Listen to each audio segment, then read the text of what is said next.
Well, ladies and gentlemen, I think it's pretty safe to say that everybody saw this coming. Aquaman 2 came out in the movie theaters recently, has a holiday weekend all to itself, and yet on opening day only did $13.7 million, ladies and gentlemen. This is an absolute mega bomb, the likes of which we haven't seen since the Marvels, and it's just even worse than the Marvels. This movie, really, we all knew this was going to happen, okay? We knew that Aquaman was not going to be very successful. We knew that the diehard DC people were going to go see it, but for the most part, once you tell people that a movie doesn't matter and it's just there to exist by itself as a previous example of a previous regime, then nobody's really going to want to see it. You know, if it was its own standalone movie franchise, then that's different. But with Aquaman, Aquaman 2 was not a standalone movie franchise. It was part of a DCEU that no longer exists, and James Gunn made it very clear that it doesn't exist anymore. So it got a lot of people disinterested in a movie that they already weren't interested in to begin with, and now we have an example of what happens when you do that. So let's get into this article, guys, from Fandom Pulse. But of course, before we do, if you are new here, just consider hitting that subscribe button, man. I would greatly appreciate it, and like the video to push us out into the YouTube algorithm. And of course, ladies and gentlemen, I know I'm a day late, but I took a day off. Merry Christmas to everybody who's watching this video. So let's talk about it. It says the release of Aquaman and the Lost Kingdom has been far from the triumph that its predecessor achieved. The sequel to James Wan's 2018 hit finds itself swimming against the current at the box office, earning a meager $13.7 million on its first day, a stark contrast to the global success of the first film. Warner Bros. All but gave up on the marketing of this film prior to its release, letting it sink into the bottom of the DC Universe film chart. One significant factor contributing to the film's lackluster reception is the controversy surrounding Amber Heard, who reprised her role as Queen Mara. Amber Heard's off-screen issues have cast a shadow over the movie, deterring potential viewers. The negative publicity surrounding her involvement appears to have influenced the audience's reluctance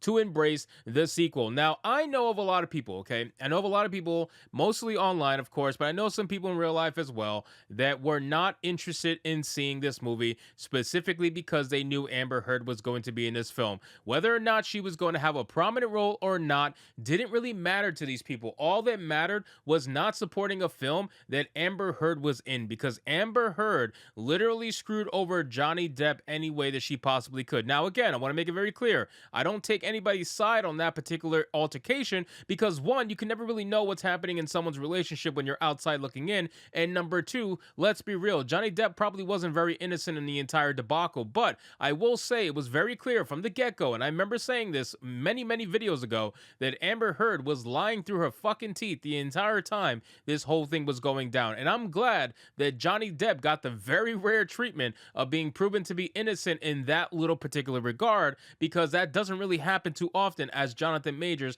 now realizes. So I do think that a lot of people were turned off by Amber Heard being in this movie. I know there was a lot of rumors regarding her being taken out, and I didn't really fully believe that, because let's be real, there's no way Hollywood is going to cancel a female unless she's an open conservative female like Gina Carano. Then that's something totally different. It says, in terms of the storyline, Aquaman and the Lost Kingdom follows Jason Momoa's portrayal of the titular hero as he grapples with the challenges of being both the king of Atlantis and a new father. The return of characters like Black Manta, played by Yahya Abdul-Mateen II, made for what should have been an easy win for the DC Universe. However, critics and fans argue that the plot feels overstuffed, failing to capture the cinematic excitement that made the original Aquaman a hit. The heavily political themes of climate change don't help the movie either. Now, I've spoken to people who have seen this film, okay, because I haven't seen it. I just refuse to watch these movies.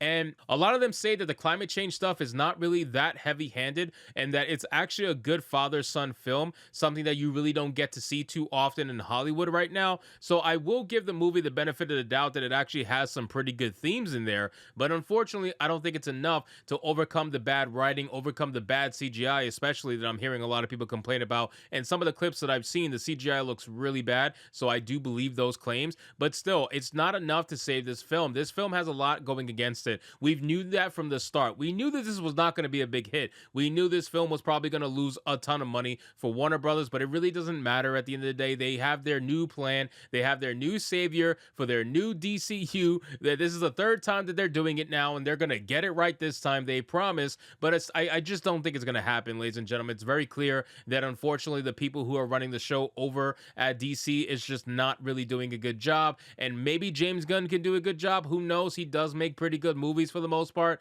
but I just don't think that there's enough hype in the DCU or the new DCU that's going to support them long term. I could be wrong. Maybe they can grow it over time like Marvel did with the MCU, but only time is going to tell. It says James Wan, renowned for his work in horror, receives mixed reviews for his direction. While some action sequences are praised, others suggest that the film falls short of replicating the brilliance of its predecessor. The underwater visuals, a signature element of the franchise, continue to impress. Still, criticism is directed at inconsistent CGI quality, particularly in underwater scenes that lack realism. Well, we know why there's inconsistent CGI quality, okay? We know there's a lot of crunch in the CGI department in Hollywood. We know that a lot of them want to unionize. We know that Marvel especially just runs them into the dirt. So we get it. We know that there's a reason why the CGI quality is terrible. Not only that, when the budget gets cut, it seems to get cut from the CGI department, which is interesting considering that this movie heavily relies on it. But again, this is what you're going to get when you start making cuts because you're not making the money you should be making. You guys need to realize that unfortunately for you,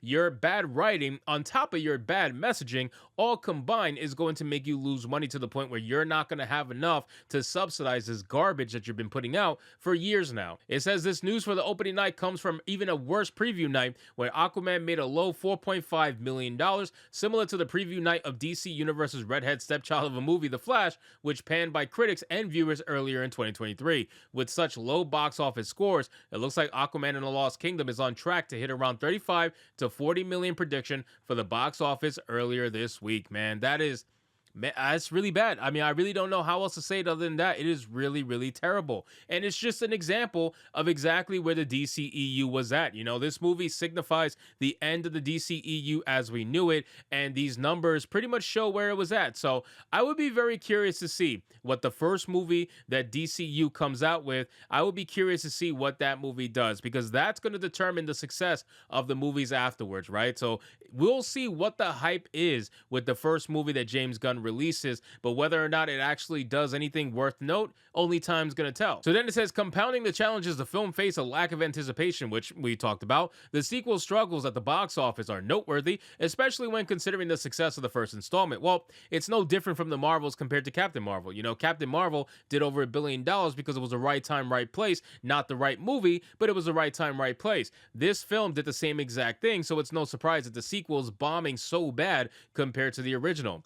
It says, as the DC Universe undergoes a reboot, another one, Aquaman and the Lost Kingdom not only marks the end of an era, but also serves as a transition into an uncertain future for the franchise. The fate of the DCEU hangs in the balance as audiences grapple with their expectations and the film's contentious reception. So, ladies and gentlemen, I don't think people are really hanging on to anything when it comes to the DCEU. I think the diehards are going to be the diehards. They're going to go support this film no matter what. And the casuals, I think they're pretty much all but given up on this stuff. The casuals there's some of them in there for the most part looking for a movie on the holiday weekend, but really I think this movie should have did more considering it is a holiday weekend. But the fact that it only did this little bit in a holiday weekend goes to show that it really doesn't have a lot of legs to stand on by itself. So we'll see what happens in the reboot, but the DCEU is officially dead. So anyway, guys, thank you so much for watching this video. I hope you did enjoy it. If you did, consider leaving me a subscribe. I would greatly appreciate it. Don't forget to like the video, comment, let me know what you thought, and I'll see you guys on the next one.